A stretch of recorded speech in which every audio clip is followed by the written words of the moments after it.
What does the Atom like to read? Short stories?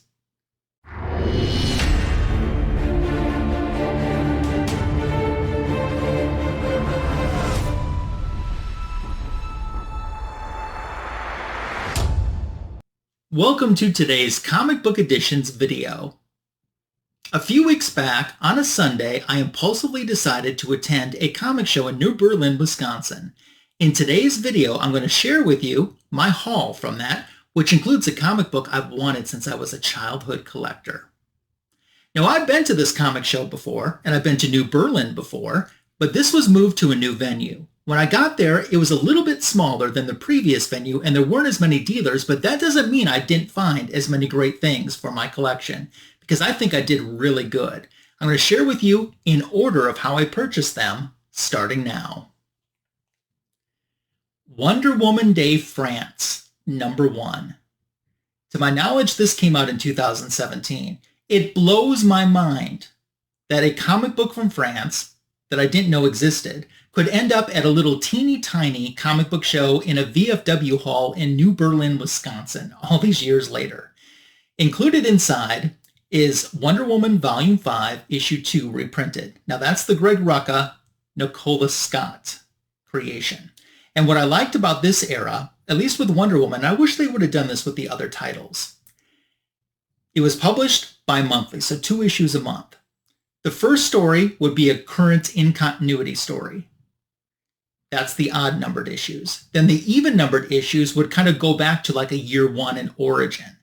So this is the year 1 origin. And what happens in this, we see Steve Trevor getting ready to take off for a mission, and the story essentially ends with him crash landing on Themyscira and Diana and some of the Amazons finding him. It's always been a favorite story of mine too. So that's the one that they reprinted in this French edition of Free Comic Book Day. One of my friends is like, oh, you and Gal Gadot. And it's not that it's Gal Gadot. I would have bought this if Gal wasn't on the cover. It's Wonder Woman for me. That's what does it for me, the fact that it's Wonder Woman. I had kind of forgotten this at first. I had seen this book from the same seller at a different comic show in the past, and I had to pass on it because it wasn't in my budget at the time. You know how lucky I feel that he still had this book, and this time the price was slashed in half. So I felt really good, like it was definitely meant to be. And this time I do have my copy.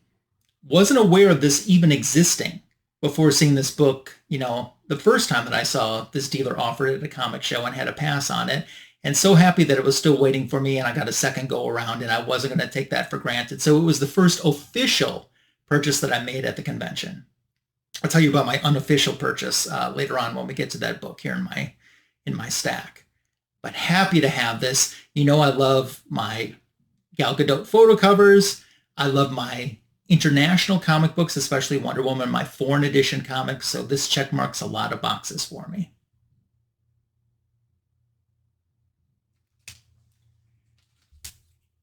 Once I was off to the races and knew I was buying from this seller, I just picked up a few more things, including Daredevil. 1972 Daredevil number 97. This is a Gil Kane cover. Gerry Conway wrote the story, and Gene Colan does the interior artwork. I really enjoy this era of Daredevil, and I'm trying to fill in the run where Black Widow started out as a guest star, then became a headlining co-star for the title. So that was like Daredevil 81 through like 124. And those are the issues that I'm trying to fill in. I really enjoy those issues. This one doesn't have a lot of Black Widow in the book. Maybe she's in 4 panels perhaps, so she's not in a whole lot. And the story didn't grab me as much as other issues from this time have grabbed me. But I've said this before, they all can't be winners, can they? And not that this one's a loser, but wasn't as exciting for me as some of the other ones from this era have been. I do think that this Gil Kane cover is awesome, and I love the cover. So it was one that I didn't have for the collection, and I'll keep chipping away trying to get as many of those as I can from that era of Daredevil. I didn't have a lot of Daredevil in my collection before I started really working on this Black Widow run that I was talking about, and I'm happy that I am getting more now, because the more I read of it, the more I'm enjoying these stories and the character overall.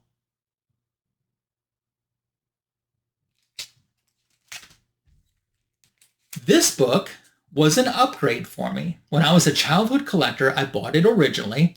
This is FantaCo Chronicles, and it's issue number 4, and it's spotlighted on the Avengers. I don't ever remember seeing any of these FantaCo Chronicles, which they only did 5 of these. I don't remember seeing any other of these anywhere when I was a childhood collector, and I don't even remember if I found this at a comic book store. I must have. Now, the other ones in the run, issue 1 was devoted to X-Men, and then Fantastic Four, Daredevil, then the Avengers here in issue 4, and then the final one that they did was Spider-Man. George Perez cover, which you can probably tell from the artwork on here, which is an amazing Avengers image. If you're not so much familiar with this inside, it was kind of like a fanzine in a way. I mean, it had articles on the Avengers. It had some like Fred Hembeck art in there. There's some John Byrne interior art inside. It has interviews with people who've worked on the Avengers title. And at the end, they have a checklist of what happens in each issue of the Avengers from like issue 1 through issue 220. And it's like a 1-sentence recap description of what happens in there. So it's not very detailed at all. But there was no internet back in these days, and sometimes that's how you learned about what issue you might want based on like a 1-sentence blurb or something too. So I, like I said, had this. Mine was in lower grade, this one, and these books are not expensive at all, which is kind of makes me think I should chase the other ones in this set, especially the X-Men one. I think I'd really like and enjoy that. So maybe I should chase those instead. But wasn't expensive, and it was in nice shape, so I thought, yeah, let's go for it and upgrade this. One of my friends found this at a comic show when we were hunting together and bought his own copy. And ever since then, too, I was like, yeah, sometime I should upgrade mine. And it's not hard to find, but at the same time, too, I don't see them all the time. Like, I never see them in an actual comic store. I see them more at comic shows than an actual comic store. So picked up the upgrade, and I was quite happy about it. Before I forget, just last week, I did another episode of JLA versus Avengers with my friend John's Comics with Kids. If you missed our live stream where we pitted against Justice League of America Volume 1 and Avengers Volume 1, both issue number 3s, that's archived on here on my YouTube channel. There's a playlist folder for that, so you can catch that. And if you can ever catch us while the show's going on, you can kind of vote in there too and hang with us. We always have a good time doing that. And the next one that we'll be doing, we'll be pitting issue 4 up against each other, and each team gets a new member in issue number 4. So we'll be talking more about that here on my, episode 4 will be on John's Comics with Kids YouTube channel. So be looking for that coming up in the future. But episode 3, which we just did last week, had a great time with, and it's archived now on my playlist if you haven't had the chance to see it. If you have been watching the series, thank you so much for supporting that. I'm, like I said, having a blast doing that with my friend.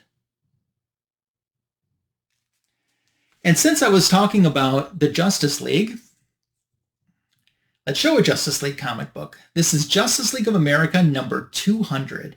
We're in 1982 right now, and George Perez doing the cover for this. Interestingly enough, George Perez also did the cover for Avengers number 200. Just another coincidence between the two titles. This is an upgrade for me, so this copy does not count towards that Justice League of America goal that I'm working towards, trying to complete the entire run. I started out the year with needing 36 issues of Justice League, this one not counting. And the goal is 1 a month for the next 3 years. And I've already surpassed my 12 that I needed for this year. I've already kind of blown that out of the water. And you'll be seeing some more Justice League comic books soon on my channel in another comic book editions video. So be on the lookout for that. But like I said, this doesn't count towards the goal, but there's some copies that I wanted to upgrade. This is one of them. By the way, I got it in a Comic Clear backing board because look at this great wraparound cover. Isn't that awesome? They should have made a poster of this together. Oh, that would have been so cool. So this is a Gerry Conway story. And as you can probably tell by the cover, we have the original Justice League team versus the new team. And they throw back to the origin of the Justice League of America. They play off of something that was untold that happened then back, which the origin of the Justice League wasn't told until JLA number 9. But they play off of that original grouping of the team in this anniversary issue. Have the original team versus the new team. Good stuff in there. Green Arrow rejoins the team in this issue. He had quit the team several issues prior, like around 181 or 187. It was in the 180s that he quit the team. Well, in this issue, he rejoins the team. And this was a fun reread. Gerry Conway also does a great essay inside the interior covers of the first 200 issues of the Justice League, and even compares some of this stuff to Marvel, and even talks about how the Justice League's first appearance in Brave and the Bold 28, if you look at the Fantastic Four Volume 1, Number 1 cover, those covers are similar. And you know what? He has a point. And I knew that, but hadn't thought about that in a long time. But he did have a point in what he made there. So this was a fun reread for me. They use so many different artists because this is a longer book than normal because of being an anniversary book. And they use a lot of different artists in different pages and stuff too. So there's a lot of talent involved in this, and happy to have a nicer copy in my collection now.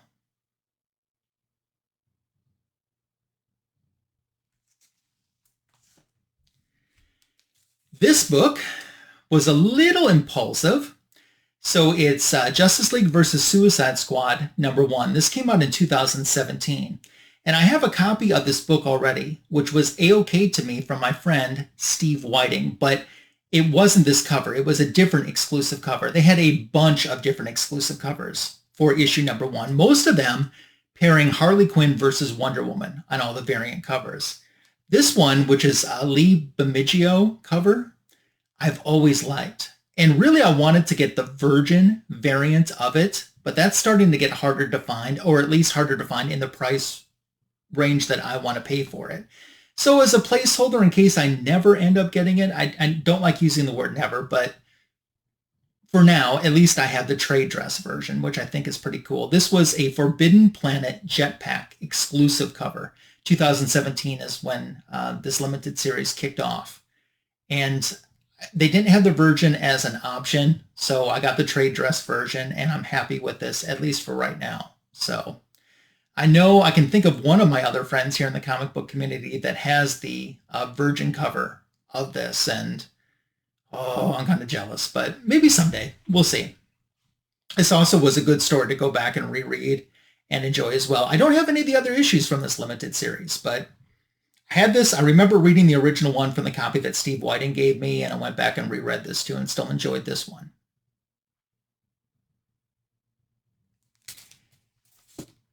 This book, oh man. So you might be saying, well, don't you have this book already? The answer is yes and no. Yes, I do have Wonder Woman Volume 2, Number 2 in my collection already. But no, I don't have a second printing. And this is a second printing of it.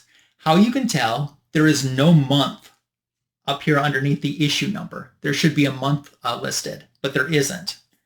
And the first 3 issues of Wonder Woman Volume 2, second printings were done of all of them, and they were put together in 3 packs and sold in stores where you can buy all 3 issues, bundled together and shrink wrapped together as one. And those are the second printings. So all the copies that I have of issue number 2 are all first printings. But I thought, sometimes these are called the no-month variants. And I thought, well, I kind of want to get one at least, just to have it represented in my collection, And then I read this story, which I haven't read this story in quite some time, and really enjoyed it again. Of course, this is George Perez, not only as an artist, but he's a co-plotter along with Greg Potter on this story. It's been so long since I read this issue. Once again, this is, Steve landing on Themyscira, essentially, in this issue. I really like this. And I enjoyed this so much, I started thinking, oh, should I get the other no-month variants? I'll tell you one thing. I've already gone on eBay, and one of the 2 other no-month variants I've ordered. So you're going to see that in a few weeks on a comic book editions video here on my channel. So spoiler, that's coming. So, and knowing me, I'll probably go out and make sure I'll get the other one I'm missing at some point too, and just get all 3 of them to have them represented in my collection. This is an awesome cover. Huge George Perez fan, no secret if you've been a long-time viewer of my channel. But this is a cool cover. And The price was too good. It was, as Michael Ackery would say, a screaming deal. It was a screaming deal, and it was too good to leave there. So that's another reason why I twist my arm and end up bringing this one home. Let's get to that book that I said there was a book that I've wanted since I was a childhood collector, and I came home with it. Because once again, the price was too good not to. I remember looking through the boxes that this seller had at this comic show, and I saw this and I saw the price, and I'm like, whoa, that's in my budget now. And the condition for this book is so nice. So this is Atom and the Hawkman, issue number 40. This was published in 1967, I believe. Sorry, 1969. 1969 was the year that this was published.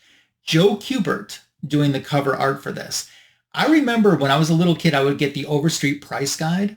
And at the top of the price guide pages, they'd show reproductions of some of the covers of whatever book was priced out on that page.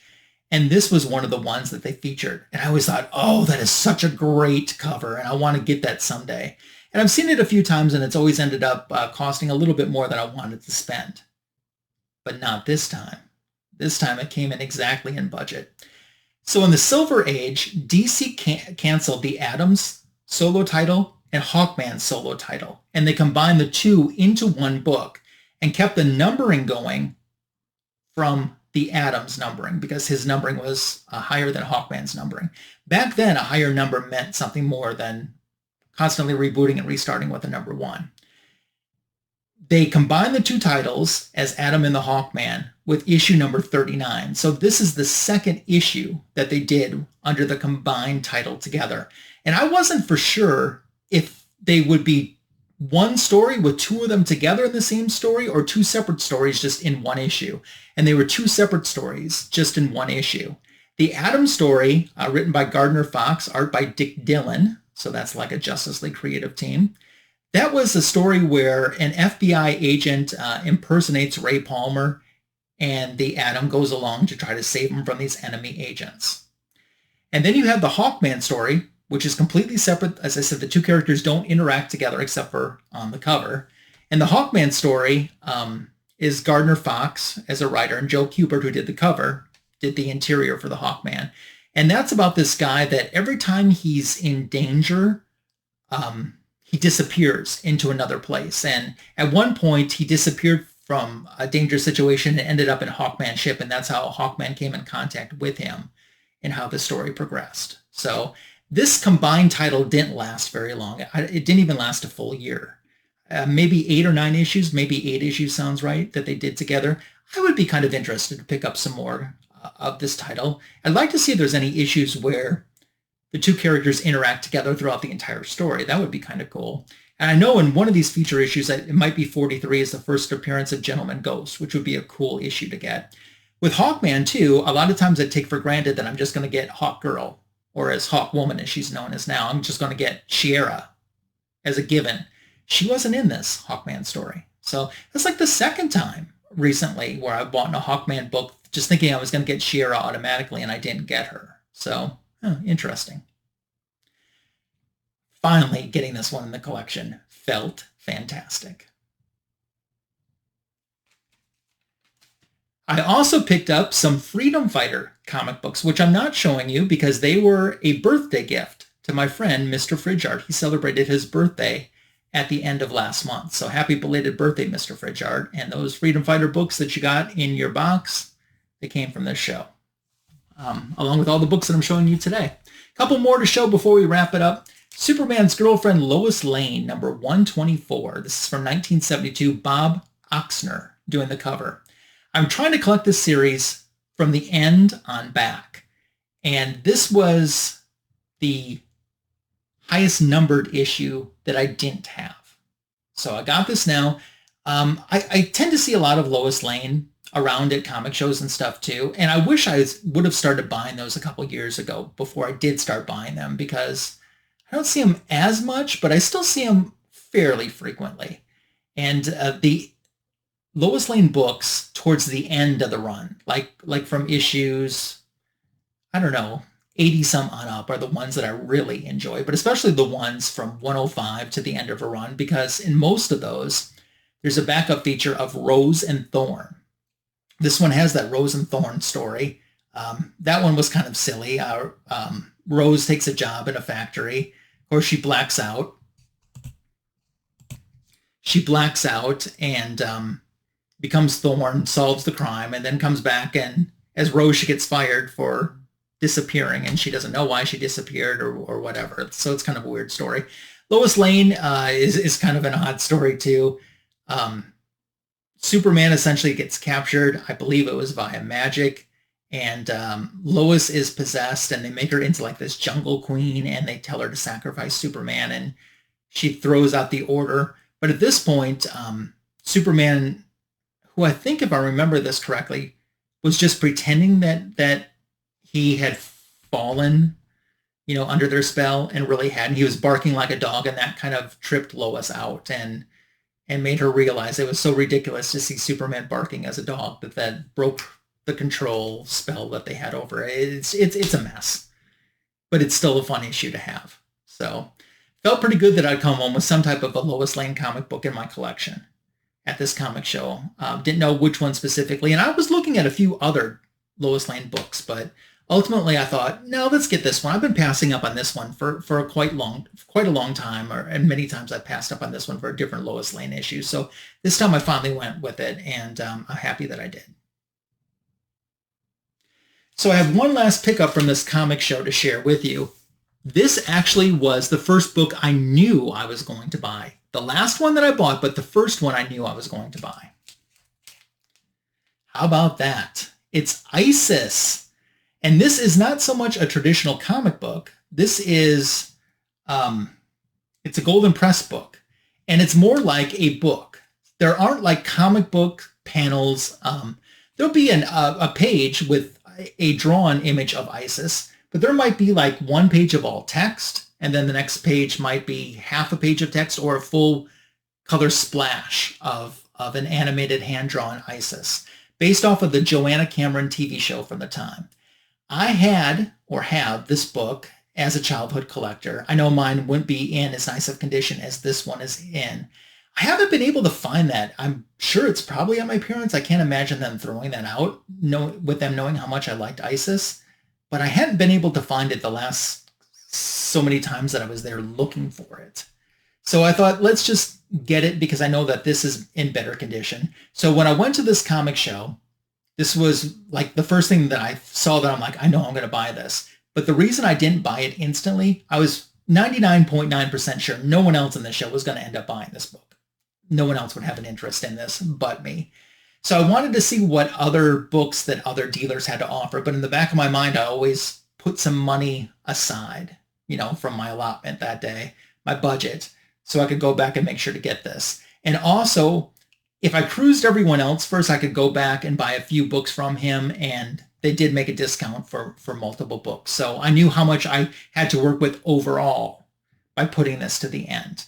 I don't see this very often in comic shows. I had the full Isis comic book series, which didn't last long, which was very unfortunate because I thought it was very good. Really enjoyed the book too. So just to get an upgraded copy of this, since I don't see it that much, I do see Isis #1 a lot at comic shows, and I see Shazam 25, which is her first appearance. So the two keys are the ones that I see a lot at comic shows, and I don't see the rest of the issues. But I couldn't pass this up. It's in too good of shape. And I got it in the backing board yet, but I'll show you. It's got the Joanna Cameron image on the back cover from the TV show. Great publicity still there for her. Used to watch that show. And of course, the show didn't age very well looking back at it now. But man, when I was a little collector, oh, did I love that show. And I especially love the episodes where Isis would team up with Captain Marvel Shazam. The Shazam Isis Hour. Oh, I love that. And I had the Mego Isis. She even had her own little action figure too. So that was pretty awesome. Never found the smaller Mego Wonder Woman. I had the large Mego Wonder Woman, but never found the smaller Mego Wonder Woman. But I had Isis, and enjoyed her a lot with my other characters that I had from the Mego line. So brought back some good memories. And this is not a bad story reading it either. It's pretty wordy, but like I said, it's not really a comic book. It's an actual book, softcover book. There's some other, since I have all of the comic books, there's some other ISIS memorabilia. Not a lot of it, but some of it I wish I had. I have a few of the puzzles, but there are some like Whitman wooden frame puzzles that I don't have. And I think there was actually an ISIS Halloween costume, which looks pretty ridiculous, but it would be kind of cool to own, kind of. Like I said, not a lot of ISIS stuff in my collection, but I wouldn't mind getting a few more, especially some of those puzzles. Have one, but there's like 2 puzzles, more Whitman frame tray ones that I don't have that would be kind of awesome to get someday, I guess. I don't know. We'll see. I'm not going to blow a ton of money or looking for it, but if it happens, it happens. So there we go. That is my haul from this impulsive trip to this comic book show. If you're not subscribed to my channel, why don't you help a brother out? I certainly would appreciate it. 1K is the goal, and can't do it, nor would I want to without your help. So make sure to subscribe. Great way to show support. Algorithm loves it when you give this video a thumbs up, a heart, a like, and I love it too. Let me know what you think about the books that I shared today. Do you have any of them? Are you chasing any of them? Are you chasing any of them now because you saw them in my video today? We can dialogue about all of this and more in the comment section below. So as for what's coming up on my channel, there's the back issue of the week YouTube short that I just dropped yesterday morning, 60 seconds about a comic book in my collection. You're not surprised to hear that the greatest DC comic show on YouTube is Fanboys Live and the Retro Review. That's with Comic Food 2814 and Signature King Tony Fett. That is this upcoming Sunday night. It's live, 8:15 p.m. Eastern, 7:15 p.m. Central, the latest DC Comics news and a retro review from one of their great comics of the past. Another Comic Book Editions video headed your way next week. Until then, take care, be well, be safe, and thanks for spending time on my channel today. I certainly don't take it for granted. I will catch you soon. Take care.